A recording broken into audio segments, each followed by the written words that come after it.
সকালে নাস্তার তোড়জোড় চলছে দেখো। আমার বর কোমরে গামছা বেঁধে লেগে পড়লো তড়কা বানানোর জন্য। তড়কাটাও বেশ ভালোই বানায়, তার জন্য ওই বানানোর জন্য আসে। এটা আমি বানাই না, কারণ কিছু কিছু জিনিস আমার বরের হাতের খুব স্বাদ হয়, তার জন্য ও এটা বানানোর জন্য আসে। দেখো না জোর কদম নিয়ে। আর ছেলে বারবার আসতেছে এখানে একটা ম্যাগির প্যাকেট নিয়ে, ওর বাবাকে বলতেছে বারবার ওটা বানায় দেওয়ার জন্য। দু হাতে মানে একদম, একবার ওখানে কাটা দিচ্ছে, একবার এখানেই দিচ্ছে। দেখো কীভাবে বানাচ্ছে, মানে বলার মতো না। আর ওই যে পিছনে বিড়ালগুলো টুকি টুকি করে খেলতেছে। ঠিক আছে, এইভাবে করে সকালে রান্নাবাড়ি চলছে।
মর্নিং বন্ধুরা, আজকে হলো রবিবার।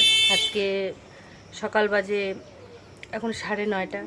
ঠিক আছে, তো তোমরা সবাই কেমন আছো? আশা করি তোমরা সবাই খুব ভালো আছো। আমি খুব একটা ভালো নেই জানো তো, কারণ আজকে সকালটা আমার যেন গুড না। এক তো বাইরের ওয়েদারটা দেখো, মেঘলা আকাশ, মেঘলা রোদ বৃষ্টি আকাশ। কালকে রাত থেকে হঠাৎ করে মেয়ের জ্বর, সকাল থেকে আমারও মাথা ব্যথা, খুব একটা শরীরটা ভালো নেই। ঠিক আছে, তো বরে নাস্তা হয়ে গেল, রুটি আর তড়কা দিয়ে নাস্তা করলো। আমি এখন নাস্তা করব। আমার নাস্তা যে তড়কা, আর এটা হচ্ছে পরোটা, আর এই হচ্ছে চা, আর এটা হচ্ছে ছেলের সুজি। তাহলে চলো আমি একটু নাস্তা করে নিই। ঠিক আছে, শরীর ভালো থাক না থাক, নাস্তা খাওয়া রান্না বান্না কাজকর্ম তো সবই করতে হবে। ঠিক আছে, তোমাদের নাস্তা হয়ে গেল? আশা করি হয়ে গেছে, কারণ সকাল 9:30 বাজে। অনেকেরই এতক্ষণ, যখন আমাদের এখানে গ্রামে এতক্ষণ অনেকে রান্নাবাড়ি হয়ে গেল, সকালের একবার খাওয়াও হয়ে যায়। তো আমাদের তো সকালবেলা ভাত খাই না, সকালবেলা এই নাস্তা রুটি চা বিস্কুট এগুলা দিয়েই হয়। ঠিক আছে, ঠিক আছে, চলো আমি তাহলে নাস্তা। সকালে তো চা নাস্তা হয়ে গেল। চা নাস্তা করার পরে মাথার চুল টুলগুলো একটু আঁচড়ানোর চেষ্টা করলাম, কিন্তু তাতেই বর বাজার থেকে চলে আসলো। বাজার থেকে চলে আসার পর দিকে মেয়ের শরীর ভালো না, বিছানাগুলো আমাকে গুছাতে লাগলো। পারতেছে না, শরীরটা খুব খারাপ, পাগুলো ব্যথা করতেছে, রাত থেকে জ্বর, শরীরটা একদম ভালো না। তা নাহলে এগুলো কাজ আমাকে করতে হয় না, ওই করে এগুলো। তো যাই হোক, শরীর সবারই অসুস্থ হতেই পারে, আজকে ওর তো কালকে আমার, এরকম করে চলতেই থাকে। সংসারের কাজ তো করতেই হবে বলো। আমি যেহেতু মা, মাদের তো আর অসুস্থ হলে চলবে না, মাদের সবসময় সুস্থ থাকতেই হবে। যাই হোক, বাজারটা রেখে যে বাসন টাসনগুলো এগুলো গুছায় রাখি, পরে যখন রান্না টান্না হয়ে যাবে তারপরে বাসনগুলো নিয়ে যাই কুয়ারপাড় থেকে মাঝে নিয়ে আসবো। তোমরা সবাই আমার ভিডিওটা ঠিক মতন দেখবে। ভিডিওতে যদি কোনো সমস্যা হয় অবশ্যই আমাকে কমেন্ট করে জানাবে। যারা যারা আমার চ্যানেলটাকে সাবস্ক্রাইব করেছো তাদেরকে জানাই অসংখ্য ধন্যবাদ। আর যারা আমার চ্যানেলটাকে সাবস্ক্রাইব করোনি তাদেরকে অনুরোধ করব যে আমার ভিডিওটা দেখো, রেগুলার ভিডিও দেখবে। আমি রেগুলার ভিডিওই দেওয়ার চেষ্টা করি, রেগুলার ভিডিও দেখে আমার চ্যানেলটাকে সাবস্ক্রাইব করে দিবে। ঠিক আছে, আর তোমরা কে কোথার থেকে দেখছো আমার ভিডিওটা অবশ্যই আমাকে কমেন্ট করে জানাবে। এবার এই যে বরের বাজারগুলো বের করে নিয়ে আসে, আলুগুলো এই ঝুড়িটার মধ্যে আমি রাখি। তো দুটো ঝুড়ির মধ্যে আমার ছেলে এখানে আলু, ওখানে পেঁয়াজ, ওখানে এক জায়গায় করে রেখে দেয়। ওই জন্য আবার ওগুলোকে আমাকে ঠিকঠাক করে রাখতে হয়। আবার এই আলুর জায়গায় আলু, রসুনের জায়গায় রসুন, পেঁয়াজের জায়গায় পেঁয়াজ করতে হয়, এইভাবে করেই রাখতে হয়। বাচ্চা থাকলে যা হয়। এই যে বিড়ালটা এসে দেখতেছে মাছ টাছ ঢালতেছি নাকি, ওরা তো ওদের ধান্দাই থাকে। একটা বাঁধাকপি অনেক দিন থেকে ঘরে আছে, ওটা কিছু একটা করতে হবে। যাই হোক, বাজার টাজারগুলো গুছায় নিই। বাজার টাজারগুলো গুছায় নেওয়ার পর এখানে পেঁয়াজ আছে অল্প একটু, গুছায় রাখার পরে তোমরা সবাই কি করছো বন্ধুরা? আমাদের এখানে তো আজকে প্রচণ্ড গরম। দেখো রোদ কীরকম রোদ, বোঝা যাচ্ছে না হয়তো। প্রচণ্ড রোদ, প্রচণ্ড গরম। আর আমাদের ঘরটা টিনের তো উপরটা, গরমে থাকা যাচ্ছে না। ঠিক আছে। এখন এই রান্নাবান্না চলছে। তোমরা সবাই কি করছো বন্ধুরা? আমার তো অবস্থা খুব খারাপ, মানে শোচনীয় যাকে বলে। এই যে ছেলের জন্য ডালিয়ে, দেখো মেয়ে মানুষের শরীর, মেয়ে বলে না, মার শরীর হচ্ছে সব সময় এনার্জিফুল থাকতে হবে। তাতে তুমি এরকম ঝিমায় যাও হবে না, একদম সব টনটনা থাকতে হবে। 10টা হাত সজীব থাকতে হবে। তার কারণ কি, এবার বললো 10টা হাত কোথায়, 2টা হাত দেখা, 8টা হাত দেখা যায় না। শুয়েছিলাম, মানে নিঃশ্বাস নিতে পারতেছিলাম না, তারপরে চোখ খুলতে পারতেছি না, আমার চোখ প্রচণ্ড ব্যথা করতেছে। এদিকে জ্বরও নাই, এদিকে জ্বর ভাব।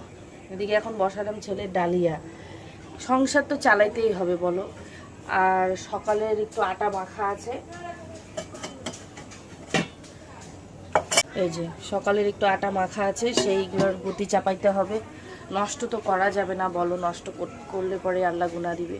যাই হোক, সেই আটাগুলো রুটি যদি বানানো হয় তবেই পেটে যাবে, আর যদি না হয় তাহলে ফেলানি যাবে। ঠিক আছে, আমি সন্ধ্যার কাজটা কমপ্লিট করি, তারপরে দেখি কি করতে হয়। রাতে মনে হয় রান্না করতে হবে। দিনের রান্নাটা তো তোমাদের সাথে শেয়ার করতে পারিনি, একটু সমস্যা ছিল। ঠিক আছে, বর্তমান আমার সংসারে বলতে পারো একটু সমস্যা চলছে, তো সেই জিনিসগুলো আমি তোমাদের সাথে শেয়ার করব। সময় হোক শেয়ার করব, সময়ের আগে কিছু শেয়ার করাটা ঠিক না। ঠিক আছে, আধা আধুরা জিনিস তোমরাও জানতে পারবে, সেটাও ঠিক না। আমিও বলে শান্তি পাবো না, যেটা বলবো মন খুলে বলবো, যেটা মনে করো তোমরাও শুনে শান্তি পাবে, আমিও বলে শান্তি পাবো। ঠিক আছে, ঠিক আছে, চলো। এই যে তরকা দিয়ে রুটি, মানে কি বলবো, রুটিটা দিলাম দেখাবো, ক্যামেরা অন করতে করতে তরকাটা অর্ধেক শেষ। রুটিটা খালি দিলাম, গরম গরম পরোটা 2টা দিলাম, তোমরা দেখতে দেখতে পরোটা একটা হয়ে গেল। আচ্ছা, তরকাটা দিলাম ওই আধা বাটি। তোমাদেরকে তুমি বলো ক্যামেরাটা অন করতে কতটুকু সময় লাগে? আমি একটা অসুস্থ মানুষ, বুঝতে হবে। ক্যামেরাটা অন করতে করতে অর্ধেক তরকারি শেষ। বলো আরও যদি একটু সময় লাগতো বন্ধুরা, তোমাদের আমি দেখাইতেই পারতাম না যে সন্ধ্যাবেলাও আমি নাস্তা দেই, জানো তো। এত খারাপ আমি না, এই জন্যই এত ভালোবাসে, এটাই হলো কারণ ভালোবাসা, বুঝতে পারলা? কি বলবো, পুরাটা দেখাইতেও পারলাম না। যাই হোক, কষ্ট পাও না, আবার একদিন যেদিন হবে ওকে দেওয়ার আগেই তোমাদের দেখাই নিব, ঠিক আছে? তারপরে ওকে দিব। চলো।